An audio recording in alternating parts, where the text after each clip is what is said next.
Hello les amis, je vous retrouve pour une nouvelle vidéo sur la Coupe du Monde de football 2022 et je vais vous donner les résultats de ce dimanche 4 décembre avec les deux matchs du jour, les deux huitièmes de finale du jour. Alors je vous ai déjà fait une petite vidéo tout à l'heure, la France a gagné 3 buts à 1 contre la Pologne et s'est qualifiée pour les quarts de finale, mais ce soir on avait aussi un autre match, c'est l'Angleterre et l'Angleterre n'a pas fait de détails, ils ont gagné 3 à 0 les Anglais contre le Sénégal et se qualifie aussi en quart de finale. Et donc en quart de finale, on aura un match entre la France et l'Angleterre. Ça va être très chaud. Donc alors, ce match Angleterre-Sénégal, les amis, qu'est-ce que ça a donné? Alors c'est vrai que au début c'était assez serré, c'était assez équilibré, mais les Sénégalais n'arrivaient pas non plus à franchir le bloc défensif anglais, parce que les Anglais ont vraiment bien défendu, ils sont vraiment bien en place, ils sont très costauds, ils sont très physiques. Et puis finalement, à force de buter contre, les Sénégalais n'ont pas réussi et les Anglais à un moment ils ont repris la tendance du match et à la 38e Anderson a marqué. Ensuite dans les arrêts de jeu de la première mi-temps à la 45e 48e Harry Kane a doublé le score et en début de deuxième mi-temps, la 57e, c'est Saka qui a inscrit le troisième but et c'est vrai qu'après, les Anglais ils ont déroulé, ils ont fait tourner. Ça a été un match assez facile, c'est vrai qu'ils ont fait le job au début, ça a été très costaud, très physique la première demi-heure. Ils ont fait le job, ils ont vraiment mis à mal les Sénégalais qui ont eu juste une grosse occasion en début de match. C'est vrai que si les Sénégalais avaient ouvert le score, le match aurait été autre. Si ça se trouve, ça aurait été complètement différent. Ils auraient pu jouer un peu plus en retrait. Les Anglais auraient peut-être eu beaucoup plus de mal. Après, le constat est là. Les Anglais, depuis cette début de cette Coupe du Monde, ont gagné 6-2 contre l'Iran. Ensuite, ils ont fait un partout contre les États-Unis. Puis ils ont gagné 3-0 dans le dernier match de poule contre le Pays de Galles. Et à nouveau, ils gagnent 3-0 contre le Sénégal. C'est quand même une équipe qui marque énormément de buts. Ils étaient à 9 buts, je crois, 9 ou 10 buts depuis le début de la compétition. Et donc là, ils continuent leur petit bonhomme de chemin. Je me demande si c'est pas la meilleure attaque de ce mondial. Donc c'est quand même quelque chose à souligner, les amis. Non, ils ont fait 0-0 contre les USA. Je vais aller voir le classement pour pas vous dire complètement de bêtises, parce que c'est vrai qu'il y a tellement de matchs.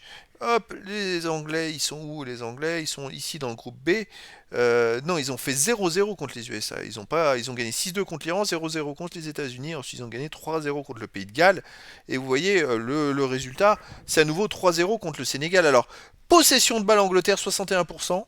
Ils ont dominé le match, 589 passes tentées et 505 passes réussies. Et vraiment, au nombre de passes, ça a été mieux. Au tir, 8 tirs seulement, 4 cadrés. Alors effectivement, ils n'ont pas tiré beaucoup. Bon, après le Sénégal 10 tirs, un seul cadré, c'est la fameuse grosse occasion qu'ils ont eue. Les duels gagnés, c'est la même chose. Et hors-jeu, il n'y en a pas eu. Les corners, pareil. Les interceptions, il n'y a pas eu grand-chose. Les centres et les fautes, il n'y a pas eu. Il y a eu. Enfin, c'est à peu près du même niveau. Et en fait, au final, les Anglais sont donc qualifiés pour les quarts de finale de cette Coupe du Monde. Alors, on va revenir sur le match de France-Pologne qui avait lieu à 16h. Et là, la France avait gagné 3-1 avec un but d'Olivier Giroud à la 44e sur une passe de Kylian Mbappé. Ensuite, Mbappé qui a doublé la mise à la 74e et à la 91e, il a marqué un troisième but. Lewandowski a réduit le score à la 98e sur penalty. Ce qui fait que la France était aussi qualifiée pour les quarts de finale de cette Coupe du Monde. Giroud devient le meilleur buteur de l'histoire de l'équipe de France avec 52 buts.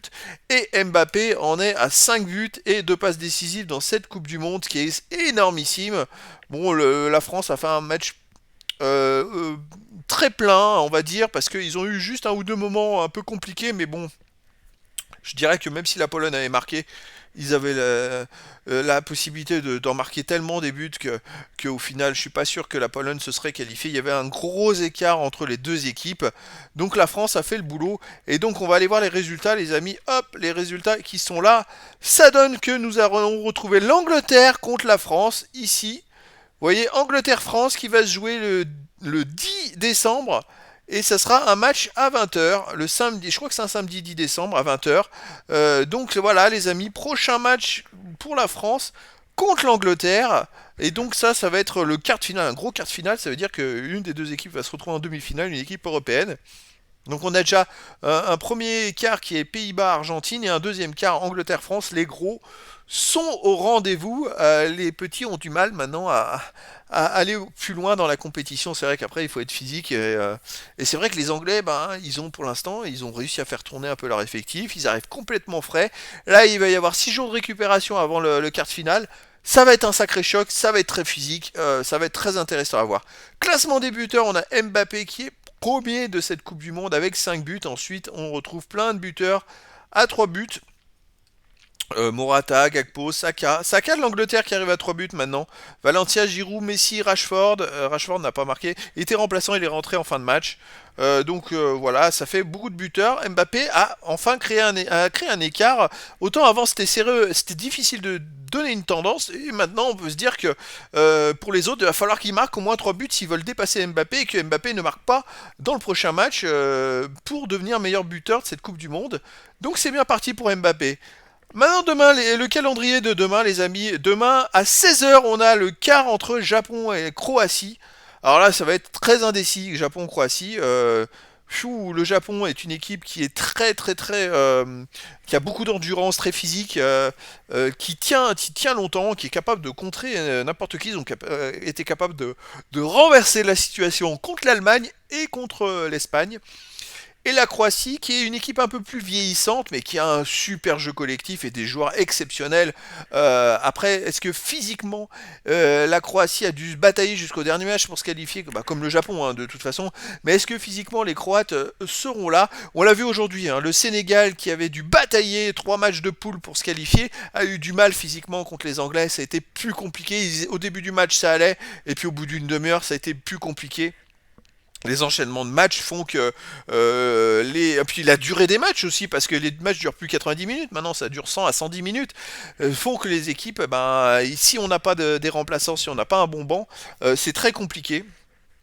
Donc là, ça va être très intéressant, Japon-Croatie. Et puis à 20 h, on a Brésil-République de Corée. Et alors là, encore une rencontre qui va être intéressante. Est-ce que Neymar va jouer? A priori, c'est possible que Neymar joue. Et puis en face, on a la République de Corée qui a joué déjà contre le Brésil en juin dernier et qui a perdu 5-1. En match, c'est un match amical, donc tout est possible, mais le Japon, le Brésil est quand même grandement favori dans cette rencontre. Donc voilà les amis, en tout cas, Cocorico aujourd'hui, les Français se sont qualifiés en quart de finale, ils vont affronter l'Angleterre, et demain je vous donne rendez-vous pour Japon-Croatie et Brésil-République de Corée. Voilà les amis, je vous dis à très bientôt pour une nouvelle vidéo.